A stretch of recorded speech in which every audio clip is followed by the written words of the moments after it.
नमस्ते, हाय, हेलो, कैसे हैं आप सब। चलिए कहानी शुरू करते हैं। जहाँ विकी के पिता उसके मामा की बात सुन कर के फ़ोन रख देते हैं, क्योंकि उसके मामा घुमा फिरा के अपनी पत्नी के टॉपिक पे आते हैं और वो कहते हैं कि मैं बस नहीं चाहता कि मेरी बेटी को कोई क्रिमिनल की बेटी कहे। और विकी उन्हें समझाने लगता है इसमें आपकी कोई गलती नहीं है, पर वो कहने लगते हैं नहीं, ये सब मेरी गलती है। मैंने बहुत कुछ नज़रअंदाज किया। मैं सिवाय माफ़ी मांगने के और कुछ नहीं कर सकता। मुझे माफ़ कर दो, प्लीज़ मुझे माफ़ कर दो। मैं माफ़ी चाहता हूँ और बस, और कुछ नहीं। विकी अपने मामा की बात सुन कहता है, मामा, क्यों ना हम थोड़ी देर सो जाए। क्या? मैंने कहा हम सो जाते हैं। चलिए आपको एक शानदार सा होटल का कमरा दिखाता हूँ। आप पहली बार आए हैं ना इस होटल में, मैं आपको ना दूसरे होटल के होटल के कमरे दिखाता हूँ। वैसे तो इस मौसम में इस वक्त ज़्यादा गेस्ट नहीं हैं, लेकिन जितने भी हैं उन कमरों को छोड़कर मैं आपको सबसे बेस्ट कमरा दिखाऊंगा। नहीं, सबसे बेस्ट कमरा मेरी बहन के लिए होना चाहिए। ओहो, इतना बहन की परवाह है। हाँ वो तो है। वैसे मुझे भी है परवाह मेरी माँ की, और मैं चाहता हूँ कि मेरी माँ के लिए बेस्ट कमरा हो। और मैं आपको वो कमरा तो बिल्कुल नहीं दूंगा, मैं बस नॉर्मल सा पर उस लेवल का बेस्ट कमरा बता रहा हूँ। अच्छा, उस लेवल का बेस्ट कमरा। वैसे भी मैं ज़्यादा कुछ तो कर नहीं सकता, लेकिन आपको एक अच्छा सा कमरा तो दिखा ही सकता हूँ। ओ ठीक है ठीक है, चलो दिखाओ मुझे कमरे। वो विकी अपने मामा को हाथ से खींचते हुए होटल के कमरों को दिखाने ले जाता है। उसके मामा याद करते हैं कि कैसे ये छोटा था तब भी ऐसे ही करता था कि मामा मामा देखो मेरे साथ मेरे खिलौने पापा ने ख़रीद के लाए। वो सारी यादें बचपन की याद करते हैं और वो कैसे मामा मामा करते हुए उसके आगे पीछे घूमते रहता था विकी। वो सब कुछ याद कर खुश हो रहे होते हैं, मुस्कुरा रहे होते हैं। और विकी कहता है, क्या हुआ, आप इतना मुस्कुरा क्यों रहे हैं?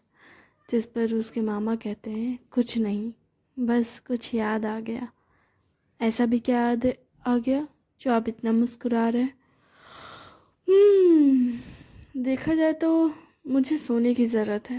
रात भर ठीक से सोया नहीं हूँ और मेरी बहन आ रही है, तो मैं अपनी बहन से मिलने से पहले अपनी नींद पूरी करना चाहता हूँ। तो कृपया कर मुझे परेशान ना करें, मुझे बस मेरा कमरा दिखाएं और दफ़ा हो जाए। और विकी ठीक उस कमरे के सामने ही था। और जैसे विकी कहता है, क्या कहा आपने? जिस पर वो कहता है, कमरा दिखाओ। विकी कहता है, यही तो है कमरा, देखिए कितना शानदार कमरा है। वो कमरे की हर एक चीज़ दिखाता है। कहता है, देखिए यहाँ पे बाथरूम है, ये बाथरूम में शावर लगा हुआ है, बहुत यूनिक है, आपको बहुत मज़ा आएगा नहाते वक्त। और ना यहाँ पे ये भी बनाया मैंने, होटल के डिज़ाइन में मैंने ये खास करके सेंटर बनाया था आदमियों के लिए। जिस पर वो कहते हैं, कौन सा सेंटर है ये? जिस पर वो कहता है, ये परफ्यूम, ड्रिंक, आपकी मर्ज़ी, आप जो भी रखना चाहो, जो भी रखना चाहो वो सामने वाले के, हाँ ये सामने वाले के ऊपर है। अच्छा, तो होटल में वाइन काउंटर कहाँ है? वाइन या शैम्पेन, शराब भी नहीं है आपको? नहीं, मैं पूछ रहा हूँ, होटल में ऐसा कुछ भी रखते हो क्या? वैसे तो हाँ रखता हूँ। अच्छा, और पैसे कितना चार्ज करते हो? वो फुल्ली बिजनेस मोड पे आ चुके होते हैं और उससे शराब की डिटेल्स मांगने लगते हैं। और विकी उनको एक के बाद एक सारी डिटेल्स दे रहा होता है। और फिर उसके बाद बातें करते करते उनकी नज़र घड़ी पे पहुंचती है कि 8 बज गए हैं। और वो 8 बजते ही विकी को कहता है, मुझे भूख लगी है, खाना दो। विकी कहता है, अभी अचानक से ये कैसे बात हो गई? विकी के मामा विकी से खाना मांगते हैं और विकी तुरंत खाना लेने के लिए किचन जाता है, ऑर्डर देता है।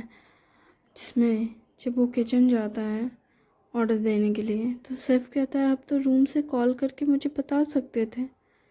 विकी कहता है बात तो सही है आपकी, लेकिन मैं ये भूल गया था। क्या ऑर्डर कैसे देना है? विकी सर खुजलाते हुए कहता है अरे जो भी हो तुम मेरे मामा के कमरे में 200 कितना नंबर था यार, 200 नंबर शायद है, रूम नंबर 200 में उनका नाश्ता भेज देना। तो और सर आपको कुछ चाहिए? हाँ मुझे वो सैंडविच चाहिए, वो मेरा फेवरेट सैंडविच, वो मुझे मिंट फ्लेवर वाला सैंडविच बहुत पसंद है और तुम्हारे हाथ का वो सैंडविच सच में मज़ेदार लगता है मुझे। ठीक है सर, आप थोड़ी देर वेट कीजिए। आपका ब्रेकफास्ट कहाँ भेजना है सर? तुम मेरे ऑफिस में भेज देना, मैं ऑफिस में ही रहूँगा। ठीक है सर। फिर विकी अपने ऑफिस की ओर जाने लगता है। ऑफिस में जाता है, आराम से ब्रश व्रश करके सोफ़े पे खाने का इंतज़ार करता है। उसके मामा के कमरे में भी खाना पहुंच चुका होता है, वो भी खाना खा रहे होते हैं। खाना खाने के बाद वो सो चुके होते हैं और विकी के कमरे में जब ब्रेकफास्ट पहुंचता है ऑफिस में तो विकी ऑलमोस्ट आधी नींद में पहुंच चुका है। सैफ खुद पर्सनली विकी के पास आता है ब्रेकफास्ट देने के लिए, लेकिन वो जब विकी को सोते हुए देखते हैं तो कहते हैं लगता है सर कुछ ज़्यादा ही थक गए हैं। होटल की परेशानियां सच में सर को थका देती है। हाँ ये कोर्ट कचहरी तो इंसान को थका ही देता है। वो मन ही मन ये सोचते हुए विकी के कंधे पे हाथ रखकर विकी को कहते हैं सर उठ जाइए, मैं ब्रेकफास्ट लेकर आया हूँ। विकी कहता है मुझे सोने दो माँ, प्लीज़ मुझे सोने दो। विकी छोटे बच्चे जैसा बिहेव कर रहा होता है और सिर्फ उसे देख कर कहते हैं ये तो सच में एक छोटे बच्चे जैसे हैं। तभी वो फिर से विकी को जगाते हैं और कहता है कि खाना ठंडा हो जाएगा तो खाने में मज़ा नहीं आएगा। वो सिर्फ का कंधे पे से हाथ चटकते हुए कहते हैं मुझे जगाना बंद करो, और इस बार चिल्लाते हुए वो जागते हैं। तो सैफ कहते हैं सर प्लीज़ खाना खा लीजिए। ओ विकी एकदम जागते हुए सर पे हाथ रखते हुए कहता है माफ़ कर दो, मैं बहुत ज़्यादा थका हुआ था, मेरी आँख लग गई, आई एम सॉरी, मैंने इस तरह से रिएक्ट किया। नहीं सर इसमें कोई बड़ी बात नहीं है। आपने ही कहा था कि ब्रेकफास्ट खुद मैं लेकर आऊं और आपको मुझसे कुछ बात करनी थी। ओह हाँ, पर मैं ब्रेकफास्ट लेकर आने तो नहीं मैंने कहा था, मैंने कहा था कि ब्रेकफास्ट के बाद तुम आना एक बार ऑफिस में, मुझे तुमसे बात करनी है। हाँ तो मैंने सोचा कि मैं ब्रेकफास्ट लेते हुए आऊँ, पर ये आपका काम नहीं है सर। नहीं सर ये मेरा ही काम है, पर फिर भी ये आपको नहीं करना चाहिए। हाँ मैं जानता हूँ, लेकिन मैं ये करने में नर्वस नहीं हूँ, बल्कि ये मुझे अच्छा लगता है लोगों को खाना खिलाना, लोगों को खाते हुए देखना। अच्छा क्यों, आपको मन भर जाता है क्या इसी को खाते हुए किसी को देख के? और आपका पेट भी? नहीं सर पेट तो खाना खाने से ही भरता है, पर मन भर जाता है। ओह अच्छा सर, आपने मुझे क्यों बुलाया है? वो क्या है ना मुझे खाना, ओह हाँ तुम्हें जल्दी होगा ना, बहुत सारे लोग कहते होंगे इन खाने के। मैंने बस इसलिए तुम्हें बुलाया है कि मेरी माँ यहाँ आ रही है। तुम्हें तो पता ही होगा कि मेरी माँ का एक्सीडेंट हुआ था और वो कोमा में थी। वो अभी अभी होश में आई है, कुछ महीने ही हुए हैं उन्हें होश में आए हुए। वो ठीक से चल फिर नहीं सकती, पर वो यहाँ आ रही है क्योंकि जब कोर्ट में केस चल रहा है तो हो सकता है मेरी माँ को भी बुलाया जाए, तो इसलिए मेरे पिताजी मेरी माँ को लेकर आ रहे हैं और वो यहीं रहेंगी, फर्स्ट फ्लोर पे ही रहेंगी। नीचे का कमरा जो है 2 नंबर, मैंने उसे साफ़ करने को कह दिया है और बस आपसे ही बात करनी थी, इसलिए मैंने आपको बुलाया। आप तो जानते हैं ऐसे मतलब ऐसे लोगों को जो थोड़े बीमार हों, कमज़ोर हों, उन्हें किस तरह का खाना खिलाना चाहिए।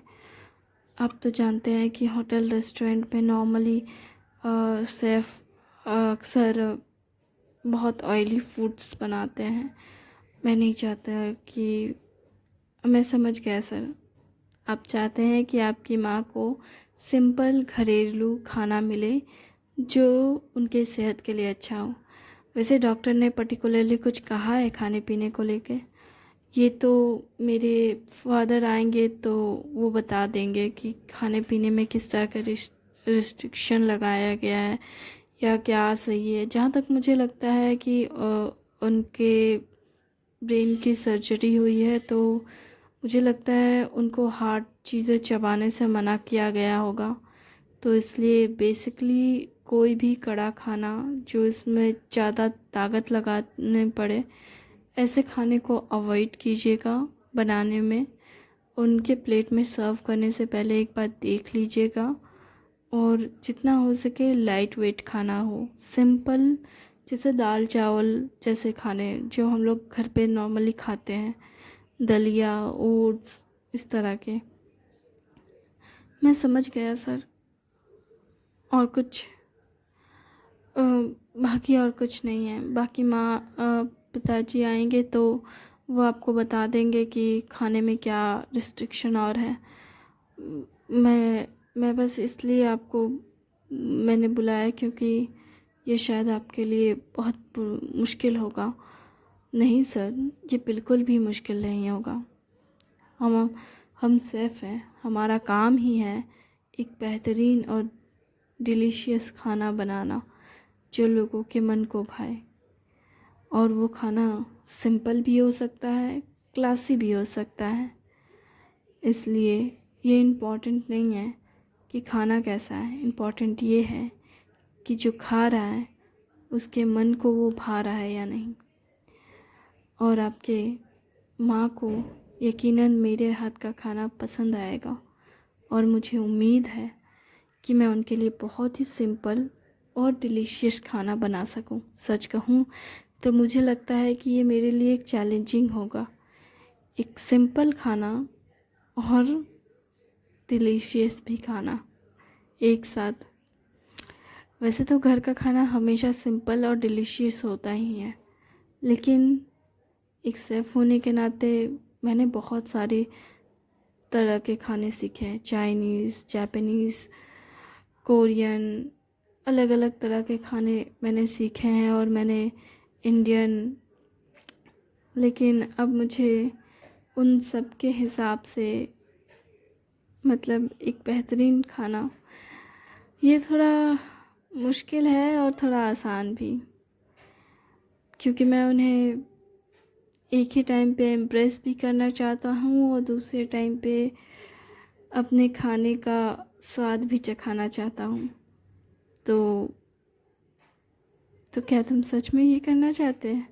हाँ बिल्कुल सर, एक शेफ़ के लिए कितनी तारीफ़ की बात होती है जब घर की बड़ी मालकिन घर के एक छोटे से मामूली इंसान की तारीफ़ करें।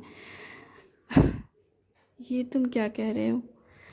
मैं सही कह रहा हूँ सर, आपको नहीं पता, पर मैडम जो है वो तो मुंबई के होटल की शेफ़ की सारी ड्यूटीज़ ऑलमोस्ट देखती थी। क्या? मेरी माँ? हाँ, जब आप छोटे थे आपके फादर ने आपको अब्रॉड भेजा कुछ टाइम बाद, थोड़े बड़े होने के बाद, तो मालकिन ही थी जिन्होंने होटल के किचन का मैनेजमेंट संभाला। उन्होंने सबसे बेहतरीन तरीके से होटल के किचन को संभाला।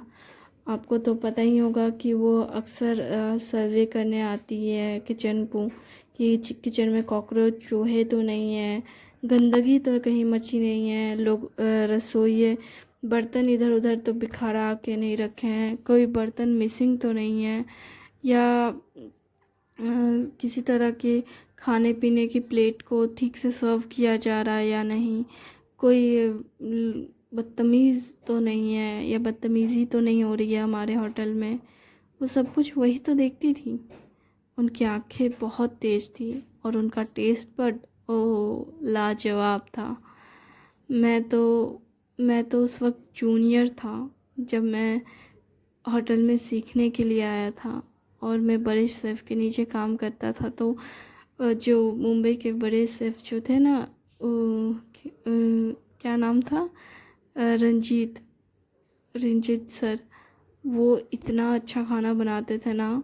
और जब मैम और वो दोनों मिलके किचन में आते थे और मैम की गाइड में वो जब करते थे ना काम, लगता नहीं था कि मतलब ऐसा लगता था जैसे मास्टर साहब तो सामने वो ही बैठी हैं। वैसे क्या वो इस मौसम में आ पाएंगी? मतलब आप देख सकते हैं बाहर कितनी बारिश हो रही है। सुबह का वक्त है लेकिन बारिश से पूरा बादल, काले बादल से पूरा आसमान भरा हुआ है। ऐसा लग रहा है जैसे कि बादल फट के पानी गिर रहा हो, और जिस तरह से भगवान नाराज़ हो गए हो। ऐसा नहीं है, वो आ जाएंगे, फिक्र मत करो, सब ठीक होगा। बस मैंने जो कहा उस पर थोड़ा ध्यान देना। ठीक है सर, आप जैसा चाहते हैं वैसा होगा। विकी कहता है, तुमने भी रात में नहीं सोए हो क्या? सर मैं सोया तो था लेकिन पर क्या है ना, कि एक कस्टमर है जो जिसने देर रात गए पास्ता ऑर्डर किया था। देर रात गए पास्ता ऑर्डर किया था, हाँ। और इस वजह से मुझे मुझे ना खाना बनाना पड़ा, और कोई और था भी नहीं ड्यूटी पे, तो इसलिए। अच्छा ठीक है, तो जाके रेस्ट कर लो। नहीं सर, मैं रेस्ट नहीं कर सकता क्योंकि अभी भी कोई नहीं है। कोई नहीं है पर क्यों? और भी तो शेफ़ हैं, जूनियर शेफ़ सब कहाँ हैं? सर उन्होंने तो छुट्टी ली है ना।